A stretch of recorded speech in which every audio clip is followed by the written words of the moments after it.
સૌને સાદર પ્રણામ. જય જિનેન્દ્ર. બધાય સુખ શાંતિમાં છો?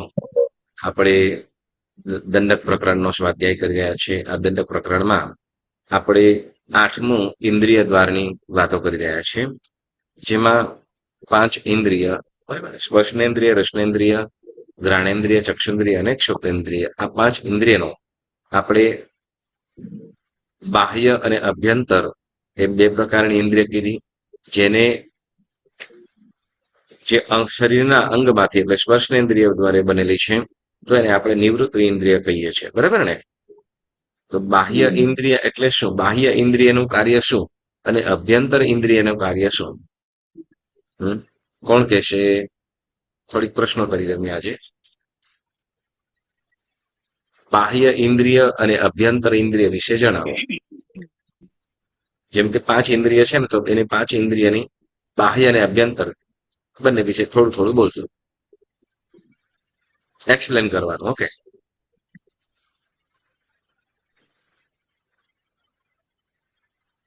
કોણ કહેશે?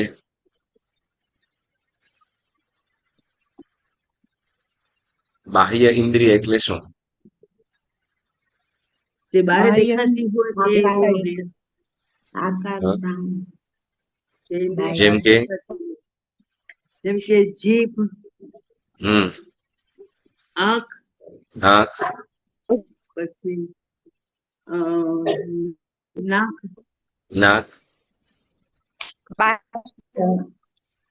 કાન, પછી સ્પર્શેન્દ્રિય. નાક, જીભ વગેરે. હા, પણ કઈ ખાલી 5 જ છે? 4 તો બોલ્યા, હજી એક બાકી. સ્પર્શેન્દ્રિય છે ને, જેનો બધાની જુદી જુદી સ્પર્શેન્દ્રિય હોય છે. જો રસનેન્દ્રિય, ઘ્રાણેન્દ્રિય, ચક્ષુન્દ્રિય, ક્ષોતેન્દ્રિય બોલ્યા, બરાબર ને? કઈ બાકી રહી? સ્પર્શ. યસ, બોલો. સ્પર્શનેન્દ્રિય અને બાહ્ય ઇન્દ્રિય કેવી છે? એનો આકાર કેવો છે? જુદો જુદો છે. બધે બાહ્ય ઇન્દ્રિયનો બધો આકાર અલગ અલગ છે, પણ અભ્યંતર બધાની એક જ છે. 4 ઇન્દ્રિયોની અભ્યંતર એક જ છે. બાહ્ય ઇન્દ્રિય જે પ્રમાણે છે, જે આકારનું છે, એ જ રીતે સ્પર્શનેન્દ્રિયમાં બાહ્ય ઇન્દ્રિય જે પ્રમાણે છે, એ રીતે અભ્યંતર ઇન્દ્રિય પણ છે. સ્પર્શનેન્દ્રિયમાં ઓનલી ફોર સ્પર્શનેન્દ્રિય. જેમ કે હવે અલગ અલગ કેવી રીતે, જુદી જુદી આકારની કેવી રીતે બની શકાય, કહી શકાય? બોલો.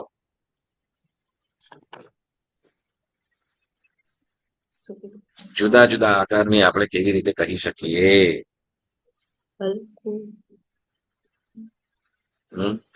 જેમ કે હાથીની નાક જુદું છે, આપણનું નાક જુદું છે, બાહ્ય ઇન્દ્રિય એમ બધાની જુદી જુદી હોય. બધાને જેમ સર્પને પણ જુદી ટાઈપની જીભ હોય, આપણે જુદી ટાઈપની જીભ છે, એમ બધાની બાહ્ય ઇન્દ્રિય જુદી જુદી છે. હા, બરાબર. સ્પર્શનેન્દ્રિય બાબતે જોઈએ તો બધાનો જુદી જુદી આકારની કેવી રીતે સ્પર્શનેન્દ્રિય? કોઈકને સ્પર્શમાં મુલાયમ લાગે, પણ કોઈકને ખરબચી સ્પર્શમાં ખરબચી લાગે. બીજું કોઈ? રક્ષાબેન સિવાય કોઈ બોલવાનું ટ્રાય કરજો.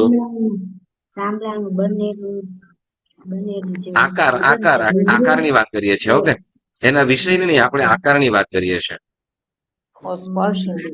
હા, સ્પર્શનેન્દ્રિય છે, પણ આકાર જુદો જુદો કેવી રીતે?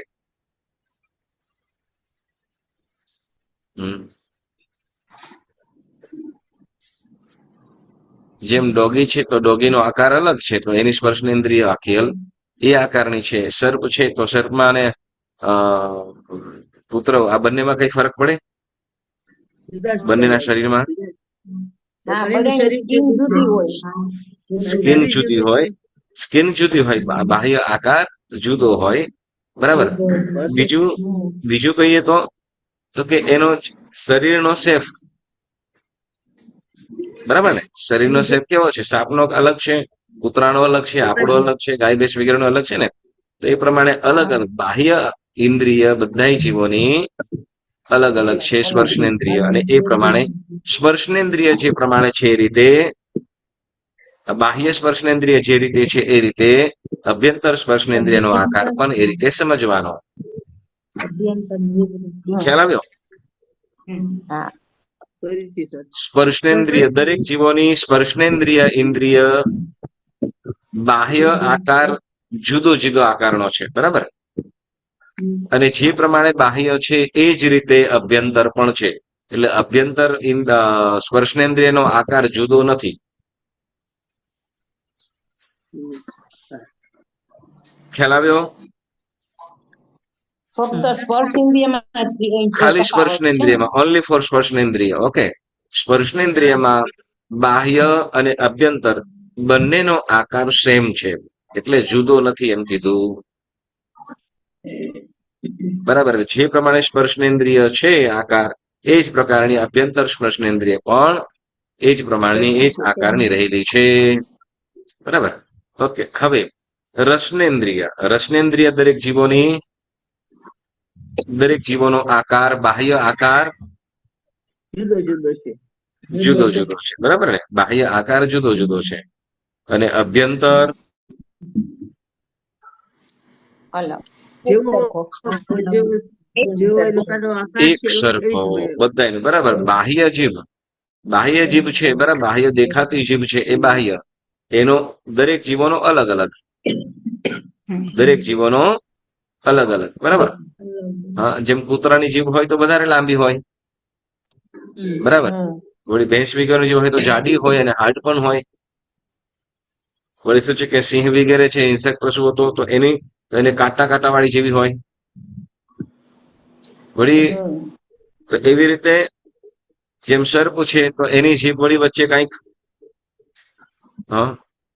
ચીરો હોય. લીટાવાળી હોય, મતલબ બે ભાગ પડેલા હોય.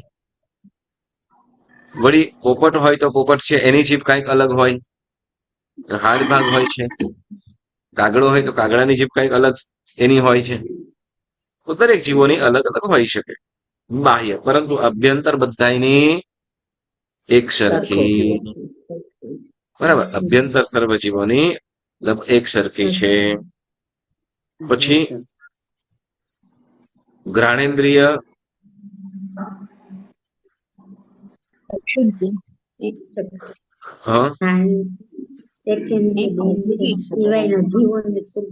ઘ્રાણેન્દ્રિય બધા જીવોની અલગ અલગ એક સરખી જુદી જુદી. બાહ્ય આકૃતિ. બધાની જુદી જુદી. બાહ્ય સરખી બોલો, હોય. બાહ્ય આકૃતિ જુદી જુદી હોય તો એવા જીવોનું નામ બતાવો. બાહ્ય જુદી જુદી, અભ્યંતર એક જ હોય. હા, બાહ્ય જુદી જુદી તો બાહ્ય આકૃતિ બાહ્ય આકાર જુદો જુદો હોય એવા જીવોના નામ બતાવો. જેમ કે હાથી છે, હાથી, ચાલો, હાથીની સૂંઢ, યસ. પછી શું? ચકલું, ચકલું, હા, ચકલું, હા. પછી ઊંટનું નાક કઈક અલગ હોય, ગાય ભેંસ વગેરેના નાક કઈક અલગ હોય, બકરી છે તો એનું નાક કઈક અલગ હોય, બરાબર છે?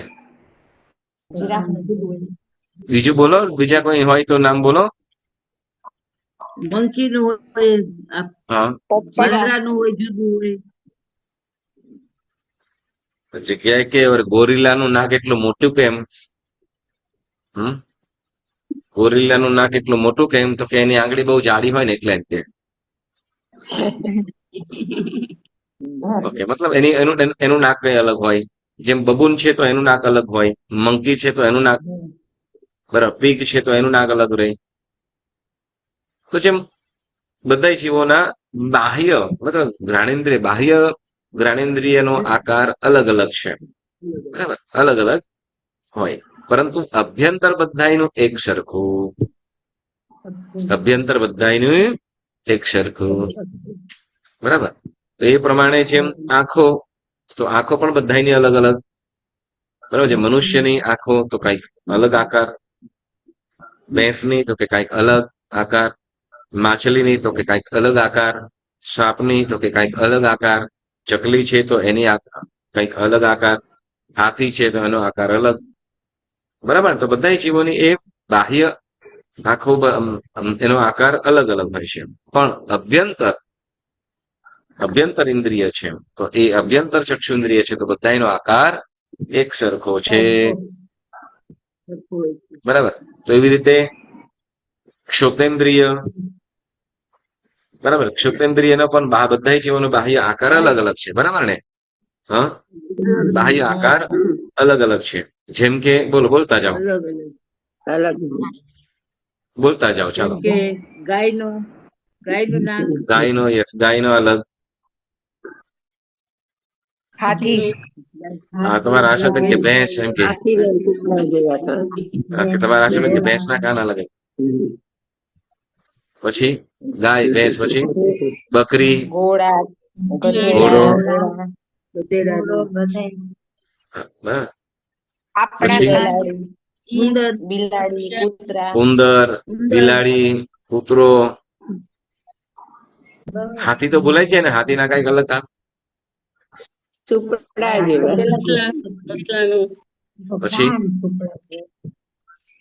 તો બાહ્ય છે. સુપડા જેવા.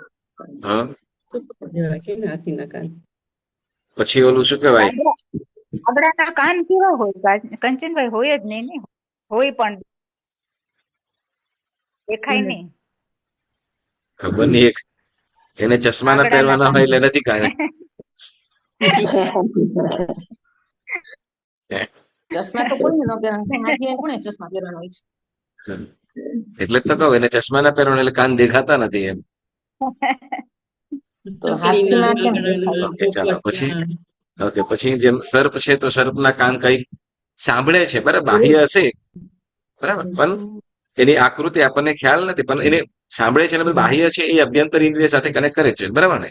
તો બધા જીવોના બાહ્ય જેમ ક્ષતેન્દ્રિય છે, કાન છે, તો બધાનો આકાર અલગ અલગ, બધાનો અલગ અલગ છે. તો એવી રીતે બાહ્ય આકૃતિ અલગ અલગ છે. હવે બાહ્ય જે આકૃતિ છે એ અભ્યંતર સાથે કનેક્ટ કરે છે. એ પૂતગલોને ગમે તે બધું જે વસ્તુઓ છે એના વિષયને કનેક્ટ કરે છે. પરંતુ જેમ જીભ છે, બાહ્ય જીભ છે, એ બાહ્ય જીભ શું કરે છે? તો કે એના એ જે પદાર્થને, એના રસને ક્યાં? તો કે અભ્યંતર ઇન્દ્રિય સાથે કનેક્ટ કરે છે. બાહ્ય ઇન્દ્રિયનું કાર્ય શું? કનેક્ટ કરવા. અભ્યંતર ઇન્દ્રિય સાથે ઇન્દ્રિયને કનેક્ટ સંબંધ કરે. તો એવી રીતે આ નાક છે, બરાબર, બાહ્ય દેખાતું નાક એ શું કરે છે? તો કે અભ્યંતર ઇન્દ્રિય સાથે એના જે ગંધ છે, ગંધ પૂતગલની અંદર રહેલો ગંધ છે, એ ગંધને અંદર સુધી લઈ જાય છે, પૂતગલોની અંદર સુધી લઈ જાય છે, ત્યાં સુધી કનેક્ટ કરે છે. તો બાહ્ય ઇન્દ્રિય એ અભ્યંતર ઇન્દ્રિયને કનેક્ટ કરવાનું કાર્ય કરે છે. જેમ આંખ છે, તો આંખ પણ શું કરે છે? તો કે સામે કયું વિઝન છે, તો એ વિઝનને અંદર સુધી કનેક્ટ કરે છે, બરાબર. એવી રીતે કાન છે, તો કાન પણ શું કરે છે? કંચનભાઈ, આપણે કંચનભાઈ, હા, હા, બોલો દિનુબેન, બોલો. આપણને અભ્યંતર ઇન્દ્રિય શેપ કઈ હોય? અભ્યંતર ઇન્દ્રિયનો કઈ શેપ હોય? હા, જે બધાયના જ કીધા ને, વર્કિંગ હોય તો અભ્યંતર ઇન્દ્રિયના પણ બધાયના શેપ કીધા ને. જેમ જીભ છે, તો જીભની અંદર અભ્યંતર ઇન્દ્રિય છે, એનો આકાર કેવો કીધો? અસ્ત્રની ધાર જેવો. હા. ઘ્રાણેન્દ્રિય તો કે શું કે પડગમ સરખો કીધો. ના પણ આ તો એટલે એવી રીતના જ આવે આ લોકોનું પણ હા, પ્રાણીનું પણ. પ્રાણીઓનું પણ એ જ રીતે, બધાય પ્રાણીઓનું એક સ્પર્શનેન્દ્રિય ખાલી સેમ ટુ સેમ હોય, એના શરીરનો જેવો આકાર હોય એવો. બાકી બાહ્ય, જેમ કે આપણા કાનની અંદર જે પ્રોસેસ ધ્વનિ સાંભળવા માટેનો જે પ્રોસેસ થતો એવું જ હોય, આવે. એ જ ઓલા ઘોડો હોય કે બકરી હોય કે ડોગી હોય, બધાની અંદર સેમ પ્રોસેસ. એ જ રીતે એની અભ્યંતર ઇન્દ્રિયો છે. એટલે એ પૂતગલોને શું કરે? જે ધ્વનિ છે, અવાજ છે, તો અવાજને ગ્રહણ કરે, અને એ બાહ્ય ઇન્દ્રિય શું કરે છે? ગ્રહણ કરે, અને એ પૂતગલોને અભ્યંતર ઇન્દ્રિય સાથે કનેક્ટ કરે છે. અને અભ્યંતર ઇન્દ્રિયની અંદર રહેલા જે ઉપકરણ ઇન્દ્રિય, એટલે કે જે જાણવાની શક્તિ વાળા, એ પૂતગલોને શું કરે છે? તો કે એ આત્મા એ જે ઉપકરણ ઇન્દ્રિય વડે એના વિષયને જાણે છે. ક્યારે? તો કે જ્યારે એની સાથે કનેક્ટ થાય ત્યારે, એની સાથે કનેક્ટ થાય ત્યારે, બરાબર. જેમ આપણે કહીએ, બરાબર, કે આપણે જીવ છે અત્યારે, જેની અંદર આપણે બે વસ્તુ કીધું. હા, શું કહેવાય? લબ્ધિ અને ઉપયોગ. લબ્ધિ અને ઉપયોગ, એવું બે વસ્તુ આપણે કીધી હતી, બરાબર ને? તો કે લબ્ધિ, જેમ આપણે અત્યારે જીભનો ખાલી આપણે બોલીએ છીએ ત્યારે જીભ બોલીએ છીએ, બરાબર, પરંતુ કંઈક મોઢામાં આવતા તરત ને તરત એનો સ્વાદ કેવો છે તરત ખ્યાલ આવે, બરાબર ને? કઈક ઓચિંતાનું કઈક મોડાની ઉડતું ઉડતું કઈક મોડામાં પડી જાય, એવું બને કે ના બને? કોઈ વાર બને ઉડતું ઉડતું મોડામાં પડી જાય, આવી જાય, બરાબર. તો ગમે તે રીતે હવે તે વખતે અડ્યું એટલે તરત એનો સ્વાદ કેવો છે એ પણ ખ્યાલ આવે, એ તરત એ થયું. તો એ જીભ સાથે કનેક્ટ થતાની સાથે જ જે આત્મામાં રહેલી જે શક્તિ છે તે તરત જાગૃત થઈ જાય છે. તો એ જાગૃત કરવાનું કાર્ય કોણ છે? બાહ્ય સાથે ટચ થયું અને ટચ થતાની સાથે જ અભ્યંતર ઇન્દ્રિય સાથે કનેક્ટ છે. અભ્યંતર ઇન્દ્રિય સાથે કનેક્ટ છે અને જેમ શું કહેવાય કે તરત ને તરત જ આત્માની જે શક્તિ છે જાગૃત થઈ, તરત જાગૃત થઈ, બરાબર. અને અમુક આવું છે એવું ખ્યાલ પણ આવી ગયો. તો બાહ્ય ઇન્દ્રિય અભ્યંતર ઇન્દ્રિય સાથે કનેક્ટ થતા તરત ત્યાં જે ઉપકરણ ઇન્દ્રિય જ્ઞાન તંતુ વડે આ જીવે શું કરી લીધું? તો કે પદાર્થ કેવો એનો સ્વાદ કેવો છે એ ખ્યાલ આવી જાય. સિમ્પલ કેવી રીતે કહું? એક્ઝામ્પલ તરીકે આપણે કદાચ ખુલ્લા વાયરને પકડ્યો હોય, સાંભળજો, ખુલ્લા વાયરને પકડ્યો હોય અને સ્વિચ ઓન કરીએ તો કેટલી વારની અંદર આપણે કરંટ લાગે? તરત જ લાગે. વાયર લાંબો હોય તો તોય તરત જ લાગે. ધારો કે 100 મીટરનો વાયર હોય ને 100 મીટરનું પીંડું છે ને એક વાયર ખાલી આમ ત્યાં પ્લગ નાખેલું છે તો આમ ફરતા વાર ન લાગે એને આવતા વાર ન લાગે. કેમ? એકદમ ફાસ્ટ જાય. અરે કરંટ જતા એની સ્પીડ તો હોય ને ગમે તે 200 300 400 500, તો થોડીક તો આમ થતું હોય 2-3 સેકન્ડ તો લાગવી જોઈએ ને, પણ એવું થતું નથી. જેવું કનેક્ટ થયું એટલે તરત ને તરત શું થઈ જાય છે? ખબર પડી જાય છે. કરંટ આવી જાય છે, બરાબર ને? બરાબર. પણ એના કરતા અનેક ગણી સ્પીડ કોની અંદર છે? ઇન્દ્રિયોમાં. સિમ્પલ વસ્તુ છે કે તરત ગરમ વસ્તુ પકડતા, બરાબર ને, તરત દાજી જઈએ છે, બરાબર ને? સ્પર્શેન્દ્રિયમાં પણ દાજી જઈએ છે. તો કેવી રીતે થતું હશે? તો આત્માને તરત ખ્યાલ આવી ગયો આટલું બધું આમ દાજતા? તો કે હા ચોક્કસ. કેમ? તો કે એના કરતા જેમ ઓલા કરંટ કરતા અનેક ગણી સ્પીડ શેમાં છે? તો કે ઇન્દ્રિયોમાં રહેલી છે. એટલે બાહ્ય વસ્તુ સાથે કનેક્ટ થતાની સાથે જ અભ્યંતર ઇન્દ્રિય જાગૃત છે. બસ એને વિષયનો સ્પર્શ, વિષયનો ઉદ્ગલ મળતા એ તરફ જાગૃત થઈ જાય છે. તો જે શક્તિ રહેલી છે તો એને શું કીધું? લબ્ધિ. શું કીધું? લબ્ધિ. બરાબર. લબ્ધિ શું કહેવાય? લબ્ધિ લબ્ધિ સ્પર્શનેન્દ્રિય કહી શકીએ, લબ્ધિ રસનેન્દ્રિય કહી શકીએ, લબ્ધિ ઘ્રાણેન્દ્રિય કહી શકીએ, લબ્ધિ ચક્ષુન્દ્રિય કહી શકીએ અને લબ્ધિ બોલો ક્ષોતેન્દ્રિય બોલતા જવાનું. યસ, બરાબર. શક્તિ આપણે ઉપયોગ નથી કરતા ત્યારે ઉપયોગ નથી ત્યારે એ લબ્ધિ કહેવાય છે. અને જ્યારે એ ઇન્દ્રિયનો ઉપયોગ થાય છે તો ત્યારે એને શું કહીશું? તો કે ઉપયોગ. શું કહીશું? ઉપયોગ ભાવ ઇન્દ્રિય. બરાબર. હવે આપણે એમ કીધું ઉપયોગની ભાવ ઇન્દ્રિયમાં આપણે કીધું દ્રવ્ય ઇન્દ્રિય અને ભાવ ઇન્દ્રિય બે પ્રકારે કીધું. દ્રવ્ય ઇન્દ્રિય અને ભાવ ઇન્દ્રિય આમ બે પ્રકારે. તો દ્રવ્ય ઇન્દ્રિય એટલે શું અને ભાવ ઇન્દ્રિય એટલે શું? બોલો, દ્રવ્ય ઇન્દ્રિય કોને કહેવાશે?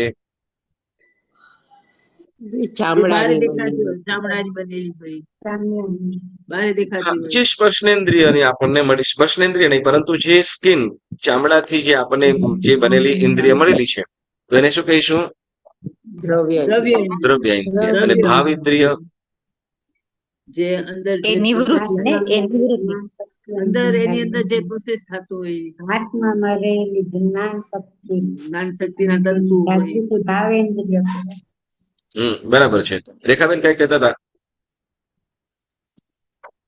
નિવૃત્તિ એટલે આ જે ચામડાની બનેલી છે એની નિવૃત્તિ જ કહેવાય. યા બરાબર છે. યસ, નિવૃત્તિ. યસ. ઓકે. ભાવ ઇન્દ્રિય એટલે તો કે હવે ઇન્દ્રિયોમાં સાંભળજો, ઇન્દ્રિયોમાં જે મતિ જ્ઞાનાવર્ણ્ય કર્મના ક્ષોભમથી જે ઇન્દ્રિયોમાં મળેલી જે શક્તિ, મતલબ આત્મામાં મળેલી જે શક્તિ એને શું કહેવાય છે? ભાવ ઇન્દ્રિય. ભાવ ઇન્દ્રિય. બરાબર. લબ્ધિ ભાવ નહીં, ખાલી ભાવ ઇન્દ્રિય કહીશું. મતિ જ્ઞાનાવર્ણ્ય કર્મના ક્ષોભમથી જે આત્મામાં મળેલી શક્તિ એને શું કહીશું? ભાવ ઇન્દ્રિય. બરાબર. હવે ભાવ ઇન્દ્રિય જે વસ્તુઓને પાંચે ઇન્દ્રિય સમજી લેવાનું, બરાબર. સ્પર્શનેન્દ્રિય ભાવ, હા, ભાવ સ્પર્શનેન્દ્રિય. ભાવ સ્પર્શનેન્દ્રિય એટલે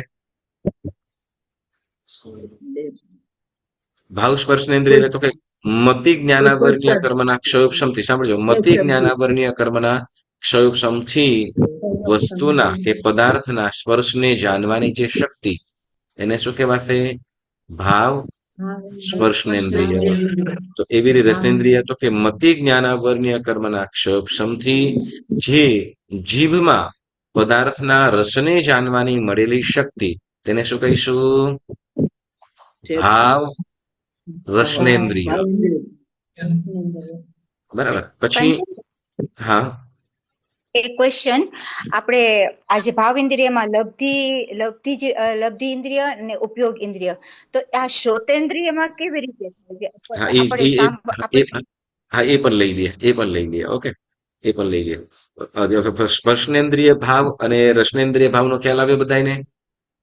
હા, ચાલો. ઘ્રાણેન્દ્રિય તો કે પદાર્થમાં રહેલા ગંધને જાણવાની જે મળેલી શક્તિ, મતિ જ્ઞાનાવરણીય કર્મના ક્ષયોપશમથી પદાર્થમાં રહેલા ગંધને જાણવાની શક્તિ, તેને ભાવ ઘ્રાણેન્દ્રિય કહેવાય.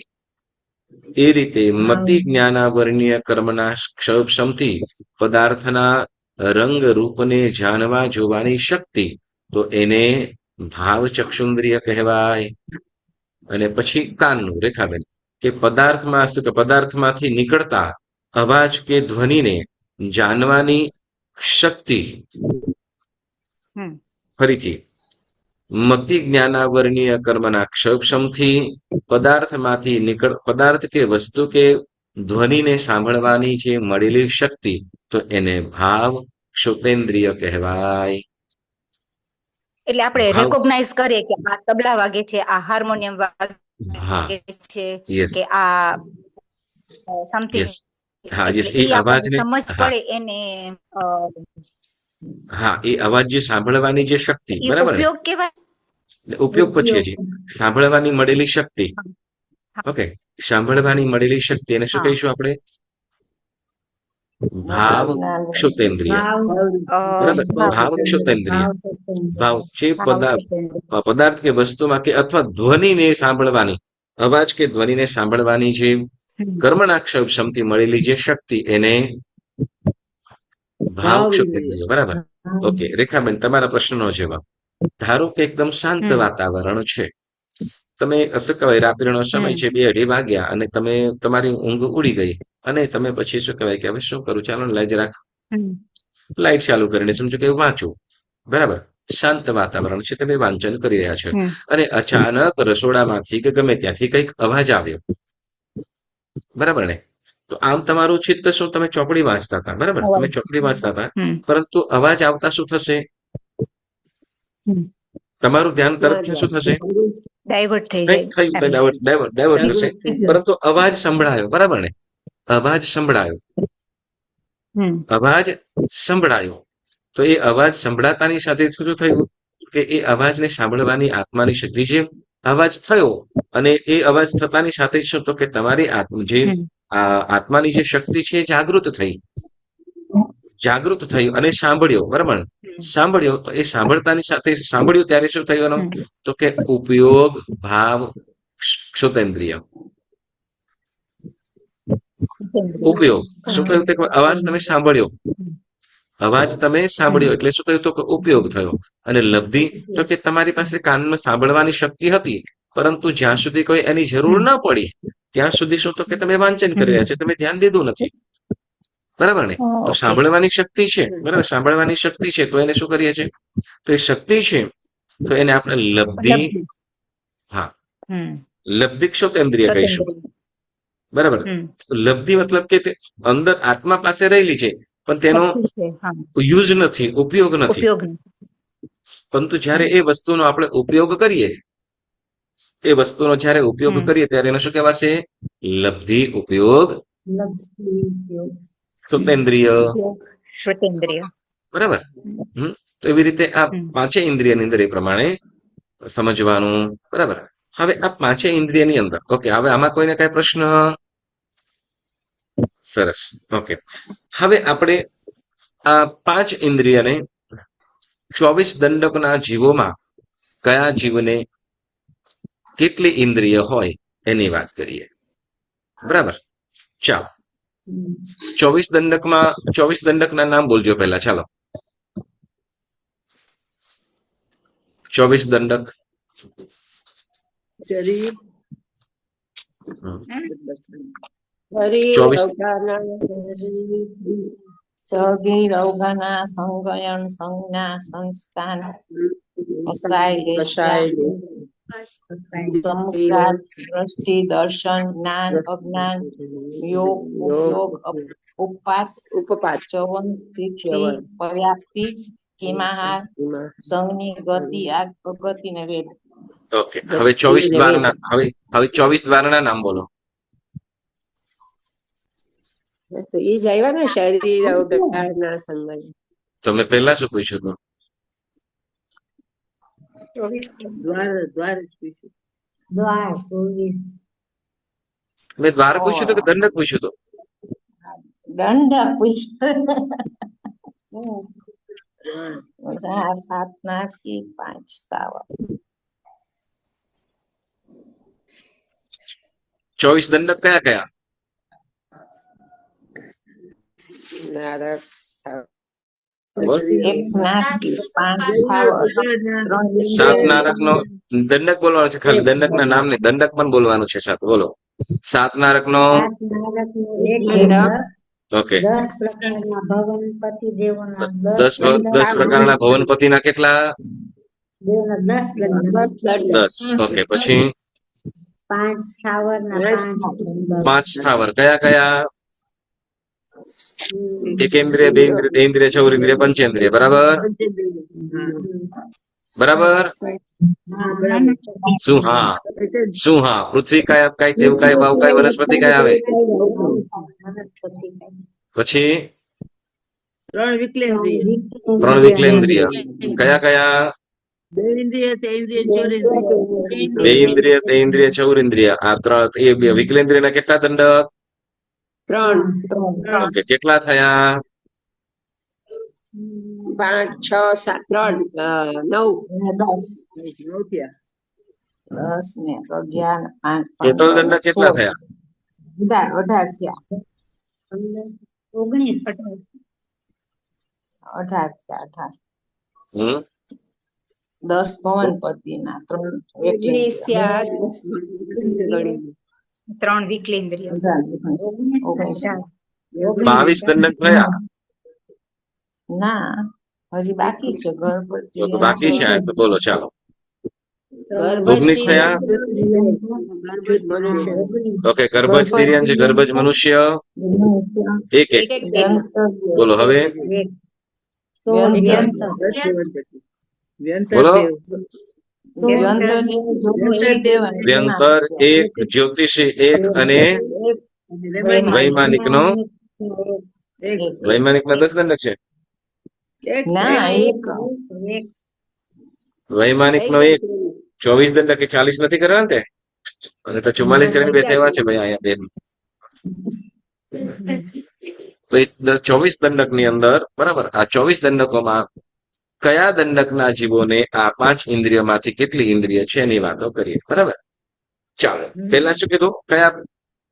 પેલા 7 નારકી. બરાબર ને? 7 નારકી નો એક દંડક. તો 7 નારકીની એ દંડક ની અંદર આ 5 ઇન્દ્રિયોમાંથી કેટલી ઇન્દ્રિયો હોય? પંચેન્દ્રિય, 5 હોય. નારકીના જીવોને કેટલી ઇન્દ્રિય હોય?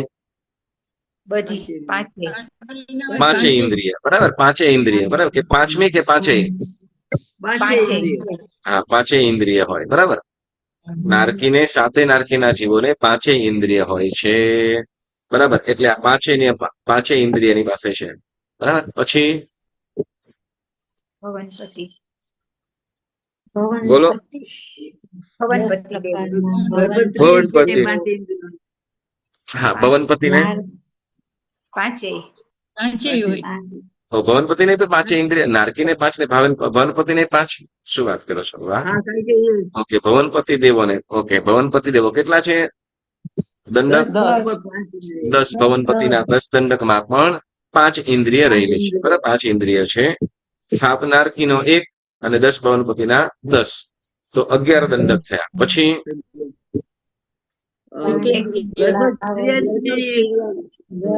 હા, એને પણ દંડક પ્રમાણે જાઓ, દંડક પ્રમાણે.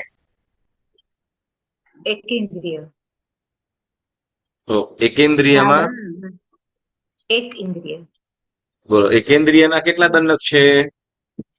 5. કયા કયા 5? પૃથ્વી કાય, અપાય, કાય, વાવ કાય, વનસ્પતિ. પૃથ્વીકાય, અપકાય, દેવકાય, વાવકાય અને વનસ્પતિકાય. બરાબર. તો આ 5 સ્થાવરમાં, 5 સ્થાવરના 5 દંડકમાં કેટલી ઇન્દ્રિય છે? એક જ ઇન્દ્રિય. કઈ? સ્પર્શનેન્દ્રિય. સ્પર્શનેન્દ્રિય. ઓકે, તો આ 5 સ્થાવરના સ્પર્શનેન્દ્રિયની અંદર બધા જીવોનો આકાર, સ્પર્શનેન્દ્રિયની આકાર અલગ અલગ કે સેમ? અલગ જુદા જુદા. બાહ્ય અલગ હોય ને. સ્પર્શનેન્દ્રિયનો સેમ જ. 5 સ્થાવરની આપણે વાત કરીએ. 5 સ્થાવરને કેટલી ઇન્દ્રિય છે? એક ઇન્દ્રિય છે. એક જ ઇન્દ્રિય. બરાબર ને? તો એક જ ઇન્દ્રિય તો એ બધા જીવોને 5 સ્થાવરની 5 જે એક ઇન્દ્રિય છે, તો બધાની એક સરખી કે અલગ અલગ, એમ કહું છું, આકાર સરખી બધાની સરખી કેવી રીતે હોઈ શકે? જુદી જુદી, સ્પર્શ ઇન્દ્રિય સરખી જ હોય ને. સ્પર્શેન્દ્રિય હોય પેલે 5 સ્થાવરમાં 5 હોય ને, એકેન્દ્રિય, બેન્દ્રિય, તેન્દ્રિય, ચોન્દ્રિય, પંચેન્દ્રિય. વાહ, વેરી ગુડ દિનુબેન, વેરી ગુડ. એકેન્દ્રિય ને પંચેન્દ્રિય બનાવ્યા નાખા લો. ના, એમની 5 સ્થાવર હોય. હા, એમાં 5 સ્થાવર એટલે એકેન્દ્રિય, બેન્દ્રિય, તેન્દ્રિય, ચોરેન્દ્રિય, પંચેન્દ્રિય. અરે ભગવાન, દિનુબેન શું કરો છો? પૃથ્વીકાય, અપકાય, દેવકાય, વાવકાય અને વનસ્પતિકાય. આ તો 2 ઇન્દ્રિય તો ત્રસ થઈ ગયા. 2 ઇન્દ્રિય, 3 ઇન્દ્રિય, ચૌરેન્દ્રિય અને પંચેન્દ્રિય તો ત્રસ થઈ ગયા. દિનુબેન સ્થાવર નથી.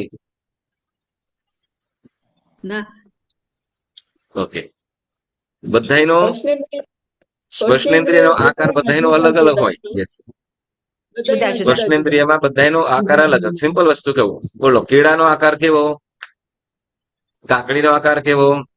લીંબુનો આકાર કેવો? સફરજનનો આકાર કેવો? તરબૂચનો આકાર કેવો? પાંદડાનો આકાર કેવો? છાલનો આકાર કેવો? બરાબર. તો બધા જીવો કેવા છે? એકેન્દ્રિય. કેવા છે? બરાબર ને? જુદા જુદા આકાર છે. તો એની અભ્યંતર, સ્પર્શેન્દ્રિય, બાહ્ય અને અભ્યંતર, આ બંને જુદા જુદા આકારની છે. ખ્યાલ આવ્યો? હવે કેટલાક છે, કેટલાક ઝાડવાઓ છે, ધારો કે કેટલાક વેલડીઓ છે, કેટલાક હાડગુડ વાળા છે. બરાબર. કેટલાક ઊંચા છે, લાંબા લાંબા, જેમ નારિયેળી છે, તાડ છે. ખવડાયેલા છે, જેમ કે વડ છે. તો એ બધા જીવોનો શું, તો કે બાહ્ય આકાર અને સ્પર્શનેન્દ્રિય, બાહ્ય અને અભ્યંતર બંને આકાર શું કહેવાય, સરખા છે, પણ બધા જીવોના અલગ અલગ છે. જેમ ઘાસ છે, તો ઘાસ પછી તો સરખા છે ને અલગ અલગ. બીજી તરફ આ બધા નિવૃત્તિ ઉપકરણ, એ બધું અંદર કેવી રીતના હોય? બાહ્ય અને અભ્યંતર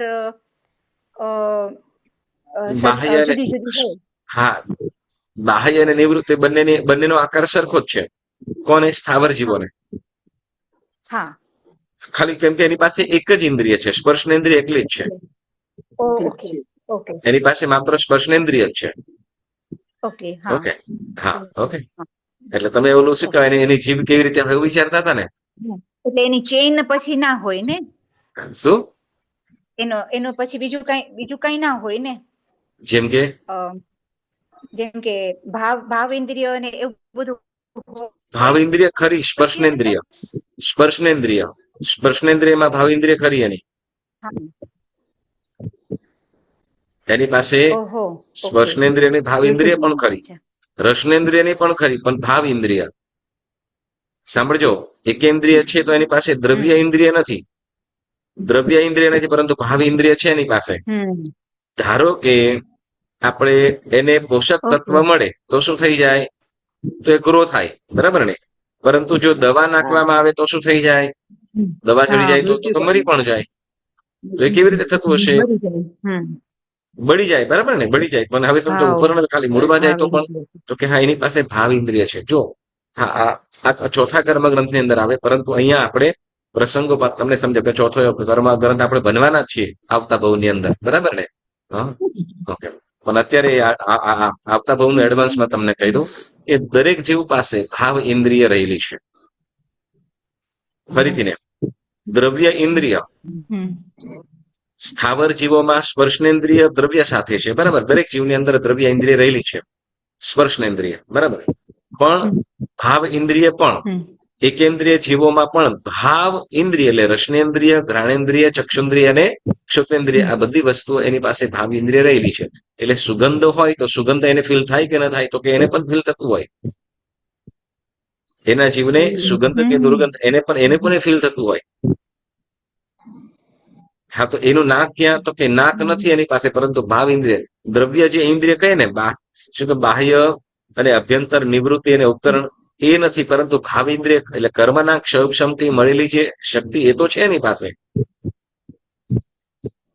કર્મના ક્ષમથી એટલે આપણે શું કહેવાય,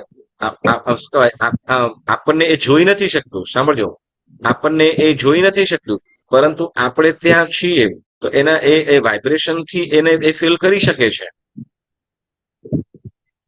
આપણે ત્યાં આપણે એ વનસ્પતિની આજુબાજુમાં હોઈએ તો આપણે જોઈ ન શકીએ, આંખ નથી એની પાસે, પરંતુ ફીલ કરી શકે. એટલે ભાવ ઇન્દ્રિયથી તો એને ખ્યાલ આવે છે. ભાવ ઇન્દ્રિયથી એને ખ્યાલ આવે છે. એટલે એકેન્દ્રિય જીવોમાં પણ રસનેન્દ્રિય, ઘ્રાણેન્દ્રિય, ચક્ષુન્દ્રિય, ક્ષતેન્દ્રિય એ ભાવ ઇન્દ્રિય પણ તો છે જ, બરાબર? ઓકે. તો હવે આપણે કદાચ એકેન્દ્રિયમાં તો કે એકેન્દ્રિય જીવો, એકેન્દ્રિય એટલે 5 સ્થાવરની અંદર 5 દંડકોમાં માત્ર એક ઇન્દ્રિય છે, એક ઇન્દ્રિય છે. કઈ? તો કે સ્પર્શનેન્દ્રિય, બરાબર? પછી 3 વિકલેન્દ્રિય, બરાબર? 3 વિકલેન્દ્રિયોમાં તો કે 3 વિકલેન્દ્રિયો હવે અલગ અલગ, જેમ કે 2 ઇન્દ્રિય જીવ છે એની પાસે 2 ઇન્દ્રિય છે, સ્પર્શનેન્દ્રિય અને રસનેન્દ્રિય, બરાબર? હવે 2 ઇન્દ્રિય જીવ છે તો એની પાસે 3 ઇન્દ્રિય છે, સ્પર્શનેન્દ્રિય, રસનેન્દ્રિય અને ઘ્રાણેન્દ્રિય, બરાબર? પછી ચૌરિન્દ્રિય, તો ચૌરિન્દ્રિયની અંદર 4 ચૌરિન્દ્રિય જીવ પાસે 4 ઇન્દ્રિય છે, સ્પર્શનેન્દ્રિય, રસનેન્દ્રિય, ઘ્રાણેન્દ્રિય અને ચક્ષુન્દ્રિય, બરાબર? તો આ 4 ઇન્દ્રિય છે.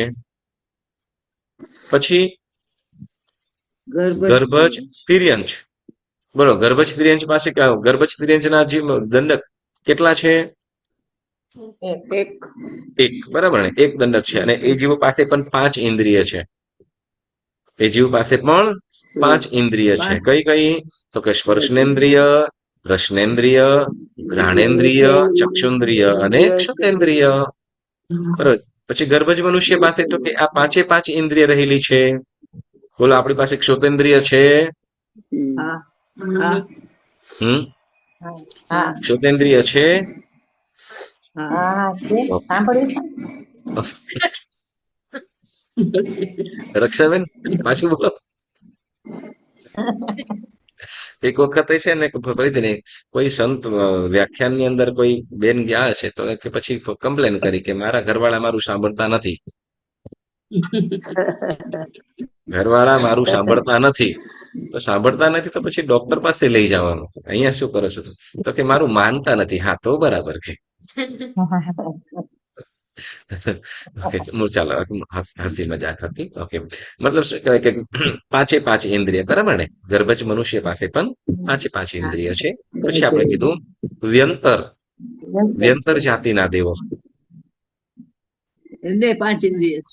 5 ઇન્દ્રિય, બરાબર? જ્યોતિષ્ક દેવો, 5 બરાબર? અને વૈમાનિક દેવો, બરાબર? તો આ બધા પંચેન્દ્રિય છે, 5 ઇન્દ્રિય વાળા છે. ભવનપતિનો એક, સોરી, વ્યંતરનો એક, જ્યોતિષ્કનો એક અને વૈમાનિકનો એક. એટલે આમ કરતા કુલ 24 દંડક થયા, બરાબર? તો 24 દંડક ની અંદર 10 ભવનપતિ, હા, પંચેન્દ્રિય છે ભાઈ એ પણ. તો એ પાંચે ઇન્દ્રિય વાળા જીવો છે. તો જે પંચેન્દ્રિય કહેવાય, તો એની પાસે પાંચે ઇન્દ્રિય રહેલી છે. તો એ પ્રમાણે આપણને આ ઇન્દ્રિય દ્વાર અહીંયા પૂરું થાય છે. હવે ફરીથી આપણે કહીશું કે આપણને જે કદાચ આંખમાં પ્રોબ્લેમ થઈ, કાનમાં કે નાકમાં કે જીભમાં કઈ પ્રોબ્લેમ થઈ હોય અને એની ટ્રીટમેન્ટ જે ડોક્ટર કરીને આપણને કદાચ શું કહેવાય કે આંખમાં વિઝન ઓછું હોય ને એને સારું કરી દે વિધાઉટ ચશ્મા, કે કદાચ બેરાશપણું હોય અને એને કદાચ મશીન લગાડીને કે પછી ગમે તે કરીને ઓપરેશન વગેરે કરીને કઈ કાનની અંદર સાંભળવાનું આપણને મળી જતું હોય, તો એ સાંભળવાની જે શક્તિ જે એ કેવી રીતે કરી શકે છે? તો કે જે બાહ્ય કે અભ્યંતર ઇન્દ્રિયમાં જે નિવૃત્તિ એટલે જે ચામડાની બનેલી જે ઇન્દ્રિય છે એમાં કઈ પ્રોબ્લેમ હોય, એમાં કઈ તકલીફ હોય, તો એને એ ડોક્ટર ટ્રીટમેન્ટ કરી શકે છે. એને ડોક્ટર ટ્રીટમેન્ટ કરી શકે છે. પણ જો કર્મના ઉદયે કદાચ હોય, જે બેરાશપણું કે પછી અંધાપો હોય, તો એને ડોક્ટર પણ સરખું કરી શકે નહીં. કારણ શું? તો કે એ ભાવ ઇન્દ્રિય છે. જે ઇન્દ્રિય જો કદાચ કઈ ઇન્દ્રિયની અંદર કઈ પ્રોબ્લેમ હોય, મતલબ જે નિવૃત્તિ કે દ્રવ્ય ઇન્દ્રિય છે એમાં કઈ પ્રોબ્લેમ હોય, તો એની ટ્રીટમેન્ટ કે એનો ઈલાજ થઈ શકે. બાકી ભાવ ઇન્દ્રિય છે, તો ભાવ ઇન્દ્રિયનો ઈલાજ થઈ શકતો હોય તો માત્ર ને માત્ર ધર્મ આરાધના. શું દ્રવ્ય ઇન્દ્રિયની ટ્રીટમેન્ટ કદાચ ડોક્ટર કરે કે વૈદ કે ઔષધિ દ્વારા થાય, પરંતુ ભાવ ઇન્દ્રિયનો ઈલાજ માત્ર ને માત્ર ધર્મ આરાધનાથી જ થાય. તો આપણે જે આપણને જે આ મળ્યું છે, બરાબર ને, જે આપણે ઇન્દ્રિયોની અંદર જે શક્તિઓ મળી છે, તો જે ભાવ ઇન્દ્રિય એ ખાસ આપણને પુણ્યના યોગે મળી છે. પૂર્વની અંદર પુણ્ય કર્યું હશે ત્યારે જ. બાકી બાહ્ય ઇન્દ્રિય બધું જ બરાબર હોય, અભ્યંતર ઇન્દ્રિય પણ બધું જ બરાબર છે, અંદર કંઈ પણ પ્રોબ્લેમ નથી, પરંતુ છતાં પણ શું કહેવાય કે એ જોઈ ન શકે અથવા સાંભળી ન શકે આવા અનેક જીવો પણ જોવા મળે છે. બરાબર. કંચનભાઈ, ક્વેશ્ચન છે. આપણે જ્યારે ધ્રાણેન્દ્ર કે જ્યારે આપણે કોવિડ થયું હતું, બધા સ્મેલ નથી આવતી, બધા સ્મેલ એ સ્મેલ નથી આવતી એટલે તો કે એ જે આપણે ઘ્રાણેન્દ્રિય છે, તો ઘ્રાણેન્દ્રિય તો અંદરમાં જે અભ્યંતર ઇન્દ્રિય છે એની સાથે કંઈક ઇફેક્ટ થઈ જાય, અથવા એ જે એનું જે છે ઇન્ટરનલ, તો એમાં એ પૂતગલો કે એ કોવિડના જે વાયરસ હોય એ ઇફેક્ટ કરે. બરાબર ને? ઇફેક્ટ કરે કે જેના કારણે શું? તો કે આપણે જે ગંધ ન આવે. એટલે ઉપકરણ ઇન્દ્રિય, હા, ઉપકરણ ઇન્દ્રિય વીક થઈ ગઈ હોય. યસ, ઉપકરણ ઇન્દ્રિય વીક થઈ ગઈ હોય. બરાબર. એટલે જ પછી સુગંધ કે કઈ ના વીક થઈ જાય. બરાબર, ઇફેક્ટ કરે એટલે વીક થઈ જાય. બરાબર, વાયરસ માં ઇફેક્ટ કરે, વાયરસનો ઇફેક્ટના કારણે વીક થઈ જાય. બરાબર, એવી રીતે જેમ શ્વાસ લેવાની અંદર જે શ્વાસ લેવાનું કાર્ય કરતું હોય, જે જરૂર પડતું હોય, તો એને જ બ્લોક કરી નાખે પછી, તો કે અંદર શ્વાસ પણ ન લઈ શકે. બરાબર, જે ઉપકરણ છે એને જામ કરી નાખે. હા, એટલે પછી સીધી આત્મા સુધી પછી પહોંચે જ નહીં. હા, પહોંચે જ નહીં. યસ, આપણે સાંભળીએ છીએ, જોઈએ છે, બોલીએ છીએ, તો આ બધું શું કરે છે? કોણ? આત્મા. પણ કોની? તો કે ઇન્દ્રિયની મદદથી. હવે પાંચે ઇન્દ્રિયને કોઈને કઈ પણ ઇફેક્ટ થાય, તો એ ઇન્દ્રિય વીક થઈ જાય, એટલે એનાથી આત્મા કામ ન લઈ શકે. એટલે તો કે એ વિષયથી પછી એનો અધૂરો રહે. બરાબર. ઓકે, જેમ આપણે કહેવાય કે અત્યારે આપણે સાંભળીએ છીએ, બધા ક્લાસની અંદર જોડાયેલા છે, પણ કોઈકનું નેટ બંધ થઈ ગયું,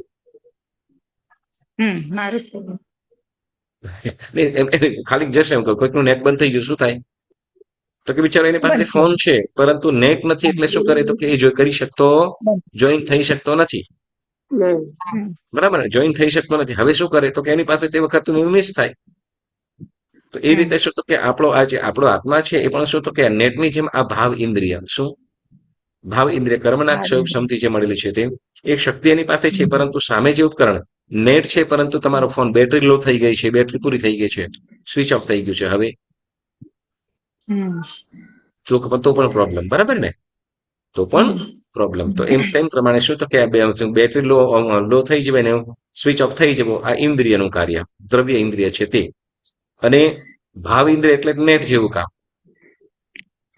કર્મના ક્ષયક્ષમથી ઇન્દ્રિય બધું બરાબર છે, પણ કર્મના ઉદયે એને શક્તિ મળી શકતી નથી, કરી શકતો નથી. બસ બરાબર. તો એમ અહીંયા ભાવ ઇન્દ્રિય એટલે કર્મના ક્ષયક્ષમથી મળેલી જે આત્મામાં શક્તિ અને ઇન્દ્રિયમાં રહેલી જે શક્તિ, તો એને અહીંયા ભાવ ઇન્દ્રિય કહેવામાં આવ્યું છે. બરાબર. ચાલો, તો એ પ્રમાણે આપણે અહીંયા ઇન્દ્રિય દ્વાર પૂરું થાય છે. હવે આવતી વખતે આપણે 7 પ્રકારના સમુદ્ઘાત એની વાતો કરીશું, પણ ત્યાં સુધી થોડાક તમને પ્રશ્નો આપેલા છે, તમે ચોક્કસ લખજો.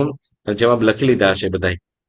આવતી વખતે પ્રશ્નોત્તરી પણ કરીશું, થોડાક આ ઇન્દ્રિય દ્વારના પણ તમને પ્રશ્નો મોકલીશ. ઓકે, ચાલો, તો આજનો સ્વાધ્યાય સ્થગિત કરીએ. જેના આજ્ઞા વિરુદ્ધ કાંઈ પણ બોલાયું હોય તો પુણ્યશાળીઓ મનોવચન કાયાથી ત્રિવિધે મિચ્છામિ દુક્કડમ. સૌને પ્રણામ. જય જિનેન્દ્ર.